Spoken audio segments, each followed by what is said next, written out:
오늘 본문 말씀을 보면 모세가 얼마나 지금 슬픈 상황에 빠져 있는가 하늘을 우리는 알 수가 있습니다. 지금 모세가 오늘까지 살아온 자기의 그 기나긴 인생을 쭉 돌아보면 애굽에서 태어나서 버려지고 왕궁에 살다가 살인자로 쫓겨나게 되고 목동으로 살다가 하나님의 부르심을 받고 애굽 바로와 싸워서 백성들 인도하고 광야에 40년 동안 그 인도하여 이제 드디어 요단을 건너서 그 꿈에도 그리던 가나안을 들어가야 할 시점에 하나님이 저 산에 올라가서 네 백성들에게 줄 땅을 다 보아라. 그러나 너는 거기에 들어갈 수가 없다. 여러분이 지금 모세라면 어떻게 하시겠습니까? 난리 날 거예요. 하나님 이거 해야 돼요. 넘어가는 거 아닙니까? 응? 이게 보통 따질 일이 아니죠.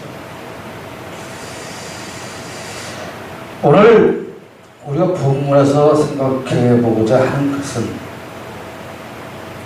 나는 하나님으로부터 선택을 받아서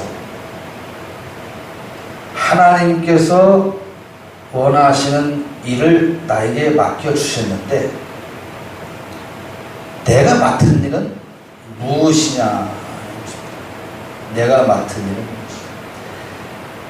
하나님께서 여러분 각자와 저에게 맡겨주신 일은 무엇일까? 우리는 그것에 얼마만큼 책임을 다하고 있는가? 또는 그 책임을 다하는데 과연 나를 드러내지 않고 하나님께서 원하시는 삶을 살고 있는가? 여러분, 특히나 기독교인에게 필요한 것은 하나님께서 맡겨주신 일에 대한 책임을 지는 것. 책임. 우리는 여러 분야에서 져야 할 책임이 있습니다. 이렇게 묻죠. 사랑하는 여러분, 여러분의 가정보다, 여러분의 가족보다, 여러분의 일보다, 여러분의 생명보다 하나님을 더 사랑하십니까?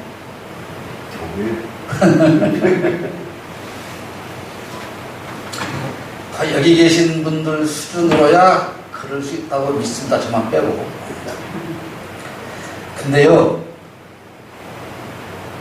사랑 말에 있는 게 아니죠. 저는 지금까지 제가 목회를 했든 안 했든 누구한테든 너보다 하나님을 더 사랑해야 한다, 너희 가족보다 더 사랑해야 한다, 너희 직장보다 더 사랑해야 한다, 직장인보다 교회를 더 해야 된다, 그렇게 크게 말해본 적이 없어요. 이렇게만 합니다. 최소한 네 가족만큼은 하나님을 사랑해. 최소한 직장일만큼은 교회 일도 해라. 책임져라. 여러분, 직장 다니시는 분들이 다 지각하게 생겼어요. 어떻게 합니까? 지금 직장에 가는 지각했어요. 한 10분 늦었어요. 그런데 이러고 들어갑니까? 그런데 예배 시간은 20분 늦었어요. 근데 어떻게 와요? 이거 와요. 그러면서 뭐라 그러냐? 전능하신 하나님께 예배하라고 한다. 지난주에 우리 전사님이 여호와의 이름을 망령되이 걷지 말라 하셨는데 그게 여호와의 이름을 망령되이 걷는 거예요. 내가 하나님 믿는 사람이야. 그러면서 아버지의 이름을 땅에 떨어뜨리는 거예요. 저 예배 시간마다 맨 앞줄에 앉아서 예배 드리면 참 좋겠어요. 정말이에요. 저 뒤에 앉아 있으면 교인 20명밖에 안 되는데 못 볼 게 너무 많이 보여요. 네. 정말 많이 보여요. 찬양대원이라는 사람들이 찬양대 끝나고 들어오면 지금 모든 그것은 휴대폰과 함께입니다. 예배는 휴대폰과 함께, 찬양은 휴대폰과 함께, 여행은 휴대폰과 함께, 식사는 휴대폰과 함께, 공부는 휴대폰과 함께. 제가 그 진우가 핸드폰 뺏긴 걸 알아요. 그럼 왜 뺏었겠어요, 엄마가? 그거를 자율적으로 제가 못하니까 뺏었단 말이에요. 그 교회 오면, 예배 나오면 선생님이 다 빌려줘요. 그 뺏는 의미가 뭐가 있습니까? 제가 아침에 너 핸드폰 누구 거야? 송기사님 빨리 갖다 드려. 교회 효과가 없잖아요. 여러분, 우리가 하나님을 사랑하고 예수님을 사랑하는 것을 이 땅에서 증명할 수 있는 일이 별로 없어요. 교회를 사랑하는 겁니다. 제가 오늘만 해도 화장실 틀을 4번을 껐어요.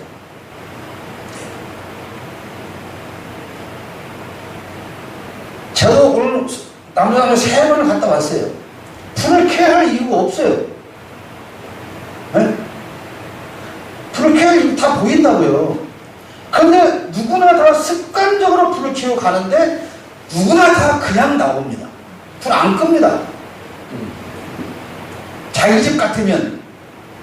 그게 애들만 그럴까요? 우리 목사님은 설교가 결론이 긴데 저는 서론이 길어요.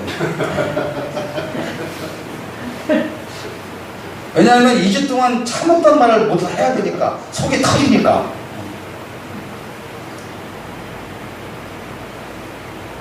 생각해보세요.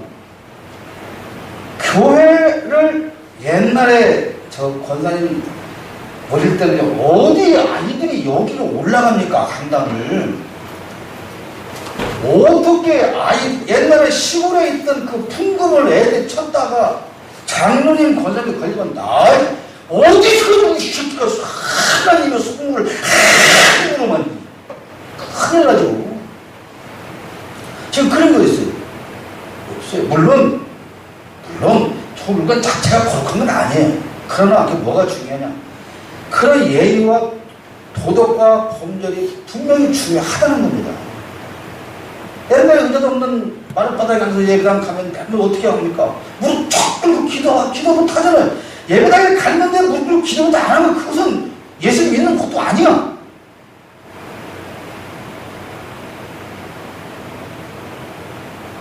우리가 예수님을 사랑한다, 하나님을 사랑한다, 왜 늘 거창한 것만 가거든요.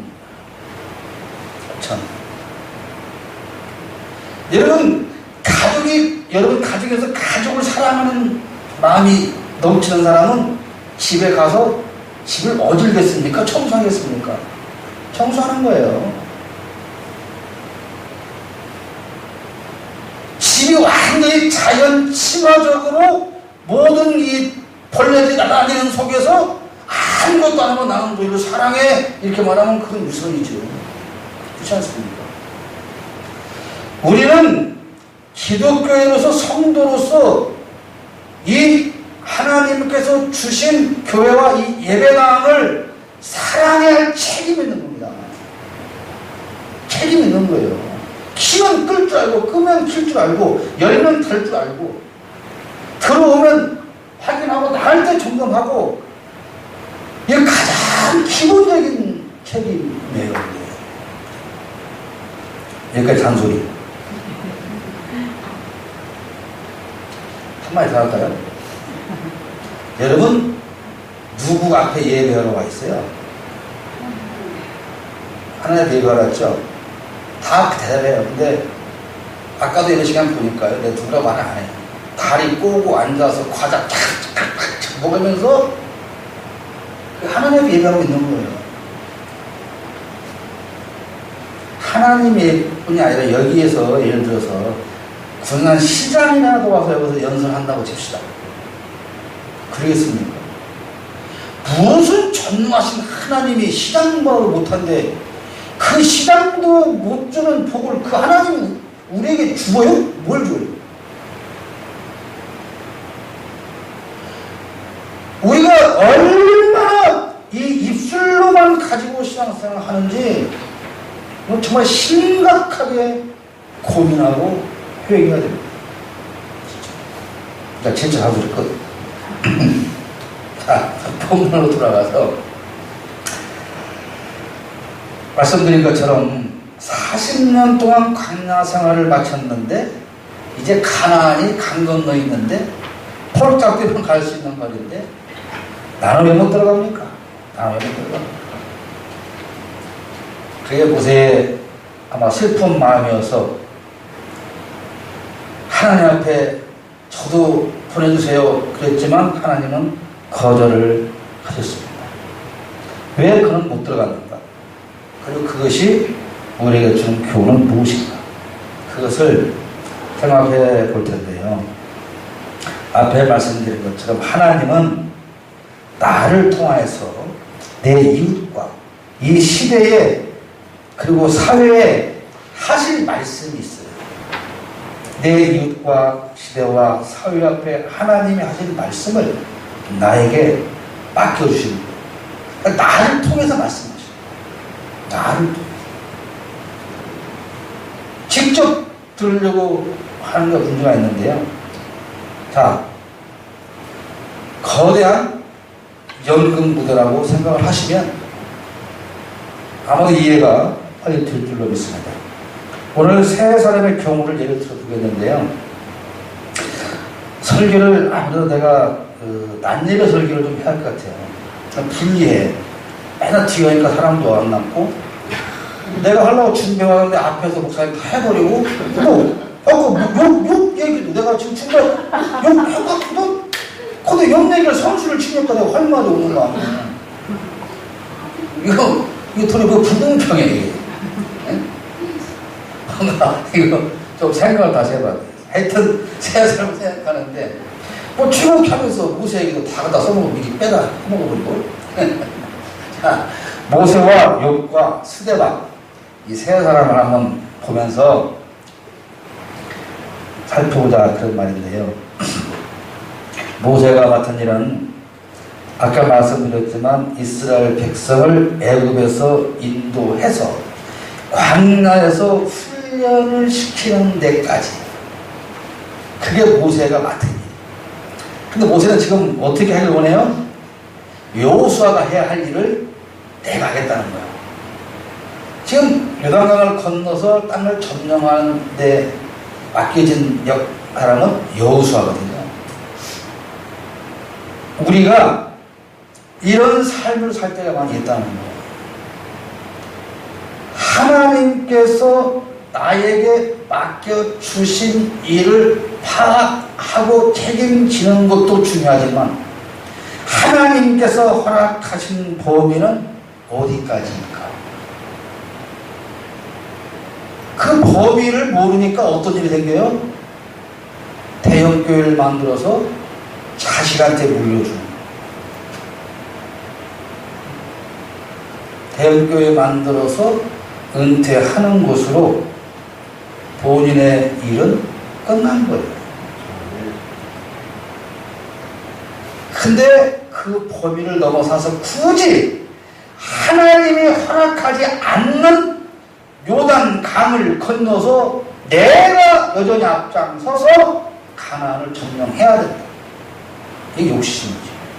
사람의 욕심인 건데요. 모세가 가나안에 들어가지 못한 표면적인 이유는 무리바 사건이죠.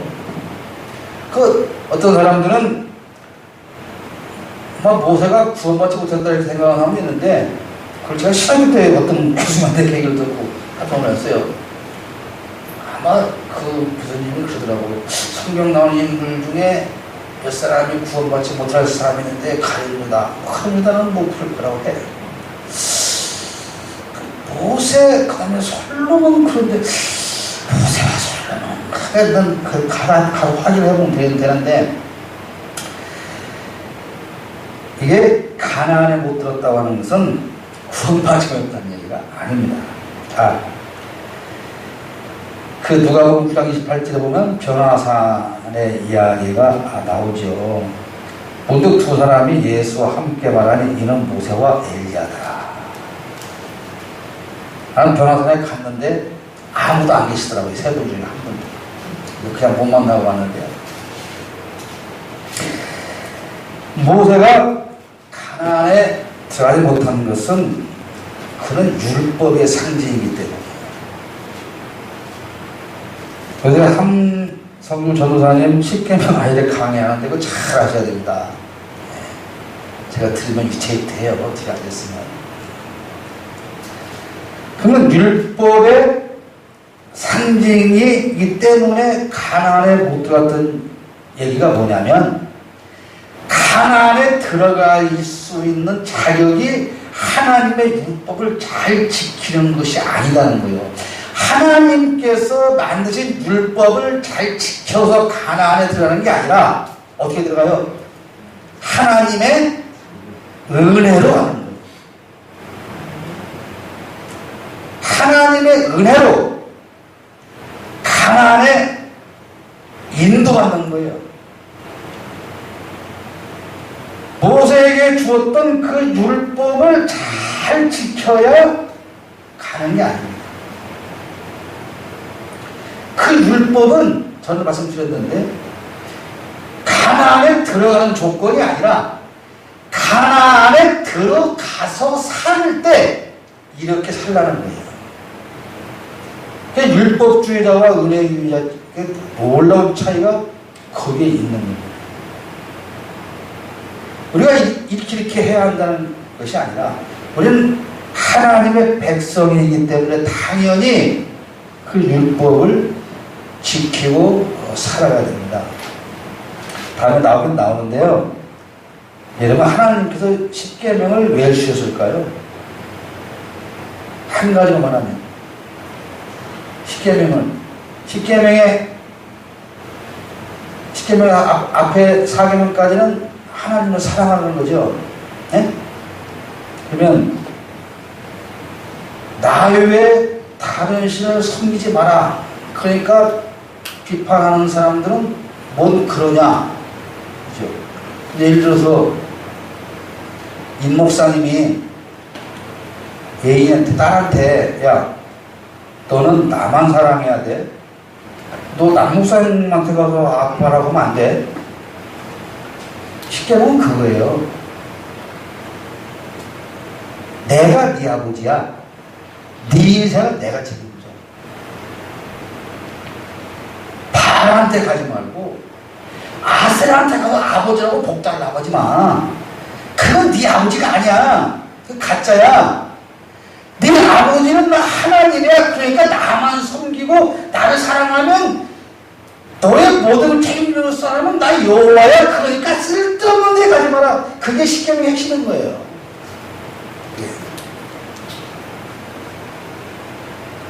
아니, 내 자식이 맨날 남 집 가서 저 용돈 좀 주세요. 아이, 부탁드려요, 아저씨. 큰아버지, 삼촌 이러면 그 아버지한테 어떻게 되겠어요? 이런 싸가지고 시키라고 귀싸대기라고 맞지. 어떠한 경우든 내 자식에게 가장 크고 진심으로 잘 해줄 수 있는 사람은 아버지밖에 없어요. 그게 십계명에 다음에 나오면 하겠어요. 그러니까 율법을 지키는 것이 가나안에 입성하는 조건도 자격도 아니다. 율법을 주신 것은 하나님의 자녀이기 때문에 너희는 이렇게 살아야 한다. 그러니까 모세가 지금까지 이렇게 해서 이스라엘 백성들을 이끌어서 여기까지 인도했고 가나안에 들어가지 못했는데 모세가 인생이 실패한 거냐? 그건 아니라는 겁니다. 그 인생이 손해본 거냐? 그게 아니라는 겁니다. 욥은 자신의 의사와 전혀 상관없는 시험에 들어서 고난을 당했어요. 근데 이걸 생각을 보면 왜 하나님은 잘 사는 욥을 사탄하고 내기를 해가지고 엠은 욥을 힘들게 하셨냐 이렇게 말할 사람이 있는데요. 욥기 42장 5절에 보면 내가 주께 대하여 귀로 듣기만 하였사오나 하나님에 대하여 귀로만 들었는데 이 고난을 통해서 이제는 눈으로 주를 배운다. 그러니까 욥이 고난을 당한 하나님께서 욥에게 그 고난을 허락한 이유가 뭐예요? 껍데기 신앙에서 귀로 듣기만 하는 신앙에서 눈으로 하나님을 볼 수 있는 신앙으로 변화시켜 주는데 그 고난이 욥에게 유익하게 작용했다는 거예요. 그러니까 그 욥이 당한 고난이 헛된 고난이었냐? 그게 아니라는 거예요. 그리고 그렇게 변화시키고 우리가 인내의 화신, 그러면 욥 이렇게 생각을 하지 않습니까? 하나님은 욥의 그 고난을 허락하시고, 아까 무슨 말씀 허락하신 거예요. 그 욥의 고난을 허락하셨어요. 허락하신 이유가 뭐냐? 그의 신앙을 성장시키고 그 욥의 고난을 바라보는 많은 사람들로 하여금 인내라고 하는 것이 무엇입니까? 고난 중에 어떻게 인내해야 하는가? 고난 중에서 인내를 하면 어떻게 다시 회복이 되어지는가? 그것을 우리에게 가르쳐 주는 역할을 담당한 사람이 누구냐? 욥이다. 이 말입니다. 여러분, 고난에 이유 없는 고난은 없습니다. 그런데 중요한 건 고난 중에 있을 때는 그걸 모른다는 거죠. 그래서 제가 여러 번 말씀드리지만 하나님께서는 불순종하는 백성들에게 그 말씀하시는 너희가 과거 애굽에 종되었던 때를 뒤돌아봐라. 그리고도 하나님을 못 믿겠냐? 너희가 광야에서 40년 동안 훈련할 때 옷 한 벌 말고 사고 다른 옷이 있었냐? 근데 이게 구멍 났냐? 떨어졌냐? 신발이 구멍 나서 그래 본 적이 있냐? 그런데도 왜 또 여전히 못 믿고 불순종하느냐? 그거죠. 그게 바로 우리의 삶인 것이죠. 욥은 그런 이유로 고난을 받았어요. 그러니까 자, 그럼 모세나 욥이나 본인에게는 이익이 있어요, 없어요? 에? 없지요. 없잖아요. 그럼 백성을 위한 고난, 다른 사람에게 전달해주기 위한 고난, 그렇게 본다면 우리가 우리들로 볼 때 이미 두 사람 모세와 욥은 손해본 사람이죠. 그렇죠? 그 생각이 안 들어요? 뭐 제목이 손해가 아니다 그랬으니까 다 알겠지만 손해본 거, 그러니까 우리가 신앙생활 하는데 목사님 막 계속 하시는데 왜 내가 이렇게 예수를 믿는데 이래야 되느냐라는 것이죠. 이래야 되느냐. 그 답을 알고 나면 욥처럼 귀로 듣고 끝나는 것이 아니라 눈으로 하나님을 보게 됩니다. 저도 이 정도까지는 도달을 해야 신앙인이다 그렇게 말할 수 있고, 적어도 이 정도까지는 돼야 통장에 돈이 하나도 없어도 걱정하지 않고 살아갈 수가 있는. 네? 여러분 통장 돈 많으니까 별로 느낌 없는 모양인데 세 번째로 스데반. 여러분 스데반 하면 성경에 기록된 것 중에 떠오르는 게 뭡니까? 성령과 지혜가 충만한 사람, 순교 당할 때도 얼굴이 천사같이 빛난 사람, 그게 다요. 스데반의 이야기, 그죠? 스데반은 한 일이 뭐냐면 딱 한 번 순교한 거예요. 딱 한 번 순교했어요. 이 스데반이 뭐 나가 전도해서 막 회개시키고 무슨 막 이런 기록도 없어요. 그냥 딱 한 번 순교했는데 웃으면서 죽더라. 이런 성경 충만해가지고. 그럼 그 스데반과 하루에 수천 명씩 회개시킨 베드로와 누가 더 나은 사람이냐 이거. 누가 더 나은 사람이야. 누가 더 훌륭한 사람이야. 그게 없다는 거예요. 비교 자체가 말이 안 된다는 거예요. 그러면 무슨 십몇만 명씩의 성도를 가지고 목회를 하시는 그런 분들하고 누가 10년 하다가 그거 뭐 때려친다 하고 누가 더 어쩐지는 가봐야 알지 보는 데는 까불고 숫자 가지고 목사를 판단하지 마세요. 내가 이렇게 지금 10명도 안 되는 데서 이 설교하니까 설교라고 그래요. 내가 한 2만 명 보냐 이거 해봐. 역시 그러지.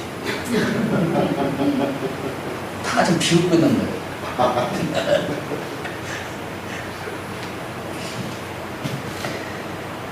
근데 스데반은 딱 한 번 순교하는 그걸 위해서 세워진 사람이에요.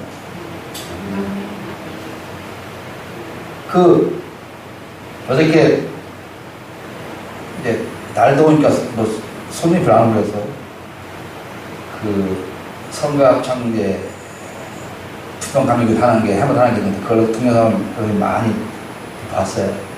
근데 그 웅장곡을 연주하는데 딱 한 번 신발침을 끝나는 사람이 있잖아요. 네. 딱 한 번. 다른 사람들은 막 한 6분, 7분 막 노래 부르고 막 하는데 짠! 한 번으로 끝이야. 그럼 너는 하는 일이 뭐냐? 그럼 그 사람이 없다면, 그 사람이 없어서 그 신발 한 번 안 때렸다면 그 감동이 그대로 살아있겠냐는 거죠. 그럼 그 사람은 신발 한 번 때리는 것밖에 안 한다고 해서 그 합장단에서 그 단원들 중에서 별 볼 일이 없는 사람이냐? 그게 아니라는 겁니다. 전에 있던 어느 교회에서요. 예, 다리 목사님 이렇게 문자를 보내다한테 호칭도 없어, 주어도 없어. 화장실 변기가 고장났음, 수리 요망 이렇게 와요. 나도 목사야. 그 나이를 먹어도 제가 저보다 훨씬 많이 먹었어. 학기도 제가 저보다 훨씬 선배야. 근데 문자에 싸가지 없이 와. 싸가지 없잖아, 누가 들어도. 내가 아무리 집 고치고 넘치 고치고 하고 인테리어 한 대지만 주어도 없이 인사도 없이 화장실 빙에 고장났음 수리 요망. 내가 이렇게 성질이 좋은 사람도 아닌데. 응? 그죠? 써있지 않았어? 틀리는 사람 아니고 써있잖아. 그렇죠? 근데 나는 끌지만 그걸 거절을 못해요. 누가 나한테 부탁하면 저도 거절 못해요. 그러니까 씩씩 내면서 해놓고 나서 회개를 하죠. 한다. 하나님이 양마 기왕에 할 거 기분 좋게 하지 뭐 이렇게 씩씩거리면서 하냐 이거죠. 그 제가 하죠. 그는 막 식당 하수가 막히면 진짜 그 똥물에 손 넣어서 다 뚫고. 근데 목사님은 알 수가 없죠. 제가 깨달은 것은 그렇게 팔딱팔딱 뛰면서 기뻐하기는 않지만 그래도 여기서 이 교회에서 이 일을 직접 할 수 있는 사람은 나밖에 없으니 감사한 일이야. 여기서 또 그러지 말고. 그래도 비세는 내가 붙여놨어. 비세는. 내가 볼 때 우리 목사님 사달같이 못 올라올 것 같아. 내가 오늘 하는데 양반이 사달 많이 올라오니 모르겠다. 내가 못 가거나 무서워서. 우리가 여러분은 신앙생활하고 교회생활하면서 하나님이 여러분에게 맡겨준 일이 무엇이라고 생각하십니까? 뭐라고 생각하세요? 박영자 원사님이 안 계시면 우리가 밥을 먹겠습니까? 그죠? 우리 사모님 안 계시면 참 예배를 제대로 하겠습니까? 우리 저 김수국 권사님 안 계시면 이 뒤에서 이렇게 움직여지는 것들을 누가 할 수 있겠습니까? 다 각자가 자기 역할을 감당할 때 이 교회라고 하는 단체 공동체가 돌아가는 것이고, 자, 결론적으로는 우리 각자가 하나님의 일을 위해서 세워진 모델이기 때문에 그 짐을 기꺼이 져야 하는데, 우리가 어떠한 일을 하든지 간에 모세도 욥도 스데반도 그렇지 않은 것처럼 우리도 손해보는 인생이 결코 아니라는. 그러면 왜 하나님은 다른 사람에게 안 맡기고 나한테 맡겼을까요? 한마디만 더 끝낼게요. 여러분, 되게 우리 이목사님 빼고 목사들이 성결 좋은 사람 봤어요? 별로 없어요. 그래서 연구를 해봤어요. 왜 목사들은 성질머리가 안 좋을까? 그랬더니 하나님께서 가만히 보시다가 너는 그래도 목사라도 해야 좀 죄를 덜 짓고 살겠다. 그래서 목사를 시켰대요. 근데 그런 목사들로 뭐하면 노예가 조여먹었어. 총회가 조여먹었어. 이 목사 빼고 내 얘기.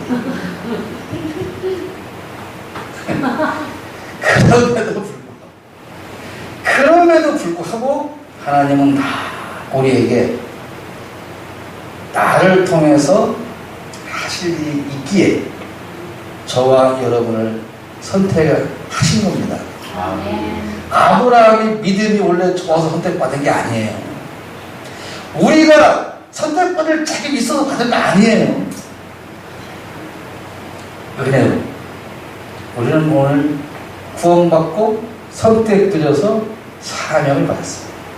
기쁘게 감사하게 책임을 다하시는 저희 여러분 되시기를 축복합니다.